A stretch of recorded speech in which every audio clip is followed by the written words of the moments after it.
안녕하세요, 장사건 프로입니다. 우리는 누구에게 이 서비스를 제공하거나 아니면 서비스를 제공받는 공급자와 수요자 두 가지의 역할을 모두 하면서 살아가죠. 식당에 가서 밥을 사 먹기도 하고 또 누군가에게 내 물건을 팔고 내 기술을 팔아서 돈을 버니까요. 회사를 다니더라도 어쨌든 나의 노동력을 회사가 사는 것이고 그 대가로 돈을 받으니까 회사원도 다 같은 맥락인 거죠. 식당은 그 중에서도 우리 주변에서 가장 흔하고 쉽게 접하는 상업적인 곳이에요. 돈을 내고 음식을 사 먹는, 하루에 꼭 한 번은 가기 마련이죠. 누구나가 아무런 생각 없이 자연스레 찾는 곳이기도 하고요. 그런데 내가 하는 작은 행동, 말 때문에 나도 모르게 본인이 진상이 될 수 있다는 사실 알고 계신가요? 본인은 모를지언정 이미 식당 주인과 직원들에게는 개진상으로 낙인이 찍혀 있다면 기분이 어떨까요? 오늘은 본인은 모르는데 식당에서 진상이 되는 이유 월스트 4에 대해서 알아볼 건데요. 1인칭 시점으로 당신이 진상이라고 얘기하거나 업주 입장에서 얘기할 수 있으니까 감안해서 봐주셨으면 좋겠어요.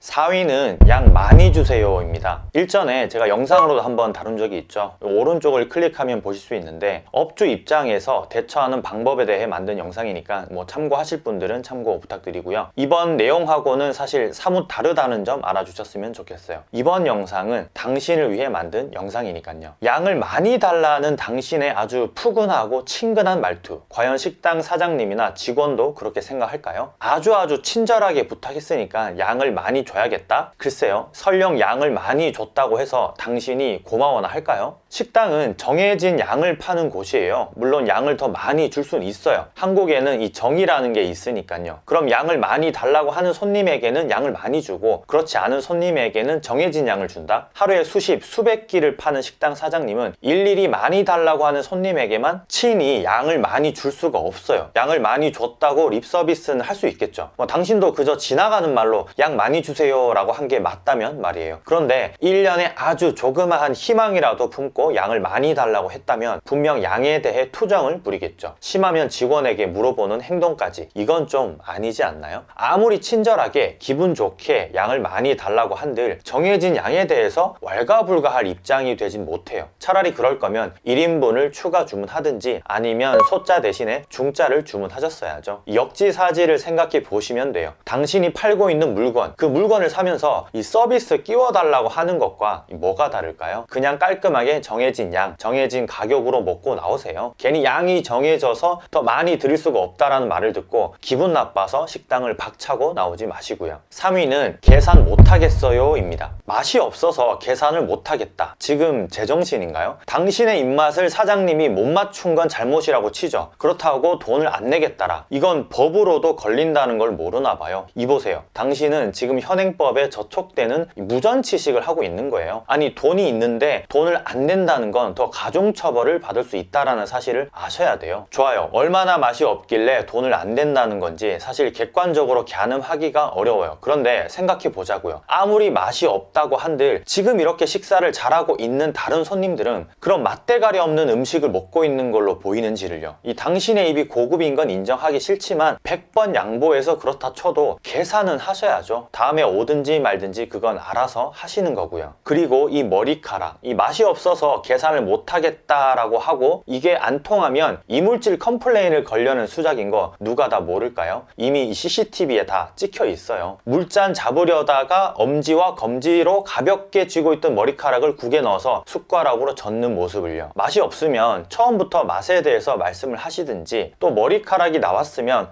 새로 해드린다고 사과를 드렸을 때 말씀을 하시지 왜 절반 이상 다 드시고 나서 기분이 나쁘다고 하시는지 이해할 수가 없어요. 정말 우리 식당 음식이 맛이 없어서 계산하기가 싫다면 좋아요. 계산하지 마세요. 그런데 머리카락 넣은 건 인정하세요. 그럼 계산 안 받을게요. 당신은 절대 인정하지 못할걸요. 원래 공짜로 먹으러 이런 짓거리를 하는 인간치고 엉뚱한 자존심 안 센 사람이 없거든요. 어떡하실래요? 계산 안 하고 머리카락 넣은 것 인정하실래요? 아니면 계산하고 맛없어서 다시는 안 오겠다고 으름장을 놓으실래요? 돼요. 알아서 하시고 다음부터는 꼭 안 봤으면 좋겠어요. 어디서 마주치기라도 하면 저도 똑같이 복수할 것 같으니까요. 2위는 먼저 오면 임자조입니다. 손님 죄송한데 여기는 6인석이라 혹시라도 단체 손님들이 오면 양해 좀 부탁드려도 될까요? 이 말뜻을 이해하지 못하는 당신은 과연 평상시에 어떻게 다른 사람과 커뮤니케이션을 하는지 도대체 이해가 안 돼요. 혼자 왔는데 6인석에 앉는 걸 제가 못 앉게 한 것도 아니고 혹시라도 단체 손님이 오면 양해를 해달라고 부탁을 드린 건데 이 말뜻을 이해 못하고 여기 예약제예요? 물론 비아냥과 말에 뼈가 있다는 걸 저도 잘 알아요. 그래서 2번 이상 부탁을 드리고 싶진 않았는데 마침 또 단체 손님이 오셨잖아요. 그럼 좀 전에 본인이 했던 말도 있고 실제 그 자리가 마음에 들어서 뭐 신문도 보고 뭐 노트북도 하면서 그렇게 하시면 좋겠지만 또 시원하게 자리를 양보하면 얼마나 멋있을까요? 제가 강제로 당신에게 자리를 비켜달라고는 하지 못해요. 그래서 단체 테이블 안내 문구도 아주 순화해서 적어 놓은 것도 맞고요. 그런데 그게 그런 의미가 아니에요. 이 당신처럼 혼자 온 손님은 6인석에 제발 앉지 말아달라는 이야기를 기분 좋게 표현한 거라는 거예요. 왜 당신은 그걸 이해하지 못할까요? 아주 작은 식당에도 그 식당만의 원칙이 있고 룰이 있는데 그 원칙과 룰을 손님에게 안내하다 보면 서로 기분이 나쁠 수 있어요. 그래서 최대한 기분 나쁘지 않게 순화해서 표현하고 그것도 안 된다면 뭐 직접 응대를 하는 편인데 정말 당신은 다시는 안 봤으면 하는 손님 유형 중에 한 명이에요. 아마 앞으로도 사회생활 할 때 심심치 않게 여러 사람들과 부딪히는 일이 많을 것 같아요. 그냥 제 느낌이에요. 아주 작은 느낌. 대망의 1위는 그럼 동네 장사 하지 말아야죠 입니다.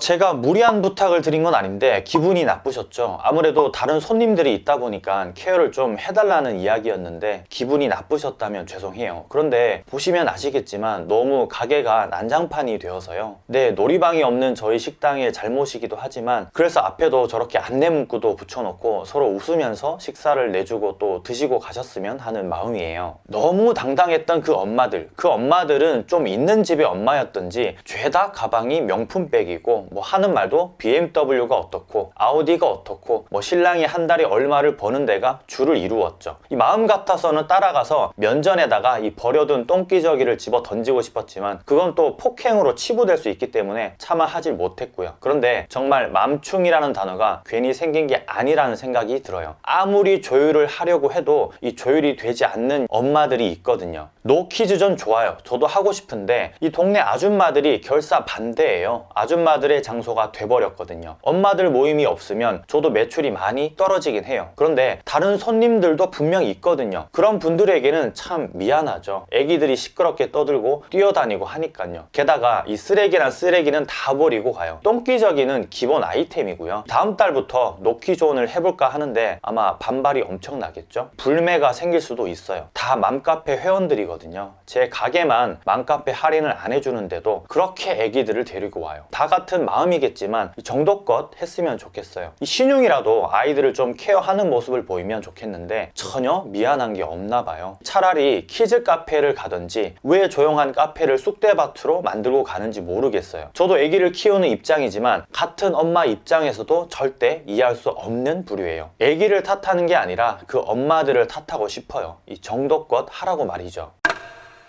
여러분 어떠셨나요? 제가 너무 이야기에 심취하다 보니까 이 빙의가 되기도 한 것 같은데 여러분이 혹시 진상짓을 하고 있었던 건 아닌지 좀 되돌아 보셨으면 좋겠어요. 물론 진상이라는 게 그 기준이 다 달라요. 식당마다 다 다르고 뭐 사장님마다 다 다르겠죠. 그래서 무언가 딱 정해진 룰을 말하긴 힘들어요. 다만 아주 기본적인 것, 내가 만약 식당 사장님이라면을 한번 떠올려 본다면 크게 어려움 없이 진상으로 치부되진 않을 것 같아요. 진상의 반대말에 호갱이라는 단어가 있어요. 호구인 손님을 뜻하는 말인데 호갱까지는 아니더라도 이 서로 웃으면서 식사하고 나올 수 있는 그런 멋진 손님이 돼보는 건 어떨까요? 오늘 점심 저녁은 웃으면서 식사하시길 바랄게요. 건프로 이만 물러갈게요. 감사합니다.